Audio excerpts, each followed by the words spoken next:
অতীত অভিজ্ঞতার আলোকে আমরা বিশ্বস্ত হজ সেবা প্রদানকারী কোম্পানিসমূহের সাথে চুক্তি করে সম্পাদন করেছি। আশা করি এবছর আমাদের হাজিগণ সন্তোষজনক সেবা পাবেন। আমরা ইতিমধ্যে সৌদি সরকারের চাহিদা মাফিক হজ যাত্রী প্রতি ১,৯৭,৩৯১ টাকা হিসাবে ১,২৮৫ কোটি টাকার সমপরিমাণ সৌদি রিয়াল প্রেরণ করেছি। প্রিয় সাংবাদিকবৃন্দ, এই বিষয়টি অত্যন্ত গুরুত্বপূর্ণ। এটা আমি আপনাদের মাধ্যমে এটা ব্যাপক প্রচারণা কামনা করছি। বেসরকারি এজেন্সিগুলো তাদের অধীনে নিবন্ধিত হজ যাত্রীদের জন্য সৌদি সরকারের গাইডলাইন অনুসারে কাজ করে যাচ্ছেন। অনেকের কার্যক্রম বেশ সন্তোষজনক, আবার অনেকে ধীর গতিতে চলেছেন। সৌদি সরকারের পক্ষ হতে হজ সেবা দানকারী কোম্পানির সাথে 14 ফেব্রুয়ারির মধ্যে সকল চুক্তি সম্পাদনের নির্দেশনা দেওয়া হয়েছে এবং এই ডেডলাইনের মধ্যে তাদের পক্ষ হতে সকল চুক্তি সম্পন্ন করার জন্য তাগিদ দিচ্ছেন। সৌদি হজ ও ওমরা মন্ত্রণালয় হতে গতকালও আমাদেরকে একটা গুরুত্বপূর্ণ বার্তা পাঠানো হয়েছে, যেখানে বলা হয়েছে চুক্তি সম্পাদনের গতি খুব স্লথ এবং অনেক ক্ষেত্রে তেমন কোনো অগ্রগতি লক্ষ্য করা যাচ্ছে না। ডেডলাইন 14 ফেব্রুয়ারি এবং এটা কোনোভাবেই বাড়ানো হবে না। বাংলাদেশ হতে হজের জন্য নিবন্ধিত কোনো ভাই বা বোন যাতে হজব্রত পালন করা হতে বঞ্চিত না হয় সে বিষয়ে আমাদেরকে প্রয়োজনীয় ব্যবস্থা গ্রহণের জন্য অনুরোধ করেছেন। স্বাস্থ্যকর অল টাইম হানিকম, সব সময় অল টাইম হেলদি লাইফ। এটা আমাদের সচিব, vice minister of Hajj and Umrah আমাদের সচিব মহোদয়ের কাছে টেস্ট করেছেন। আমরা টেক্সটও আপনারা পড়ে শোনাবো। এর আগে ওনারা চিঠি দিয়েছেন, চিঠির ভাষাও একটু কড়া।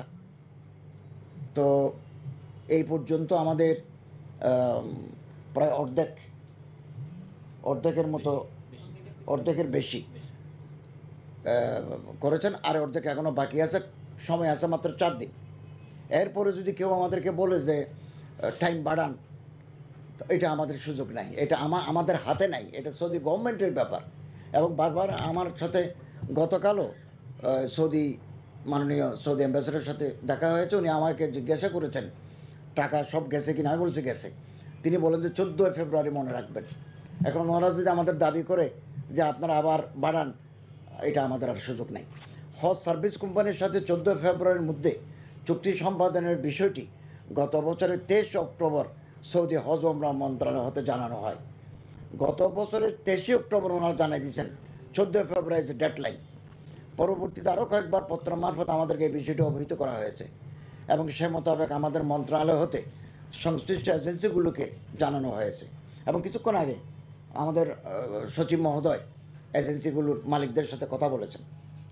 এখন এই মিটিং শেষ করে এখানে নিয়ে এসেছেন। আমাদের মন্ত্রণালয় হতে বিষয়গুলো সার্বক্ষণিক তদারকি করা হচ্ছে।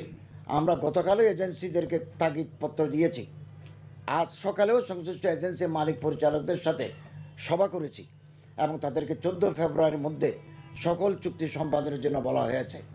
আপনাদের মাধ্যমেও আমরা সংশ্লিষ্ট এজেন্সিগুলোকে অনুরোধ জানাবো তারা যেন সৌদি সরকারের বেঁধে দেওয়া সময় 14 ফেব্রুয়ারির মধ্যে 1 নম্বর মিনা ও আরাফায় তাঁবু ও ক্যাটারিংয়ের জন্য সার্ভিস কোম্পানির সাথে চুক্তি, 2 বাড়ি বা হোটেল কর্তৃপক্ষের সাথে চুক্তি, 3 পরিবহন কোম্পানির সাথে চুক্তি, 4 ক্যাটারিং নিতে আগ্রহী হলে ক্যাটারিং সেবা দানকারী কোম্পানির সাথে চুক্তিগুলো সম্পাদন করবেন। এজেন্সির অবহেলা বা গাফিলতির কারণে কোনো যাত্রী, নিবন্ধিত হজ যাত্রী হজ করতে না পারলে সে দায় সংশ্লিষ্ট এজেন্সিকে নিতে হবে। এই দায় কোনোভাবে সৌদি সরকার কিংবা বাংলাদেশের ধর্ম বিষয়ক মন্ত্রণালয় বহন করবে না। এবং 14 ফেব্রুয়ারির পরে তাদের সমস্ত যে কম্পিউটারের ভিতরে যে ইনপুট দেয় এগুলো ক্লোজ হয়ে যাবে।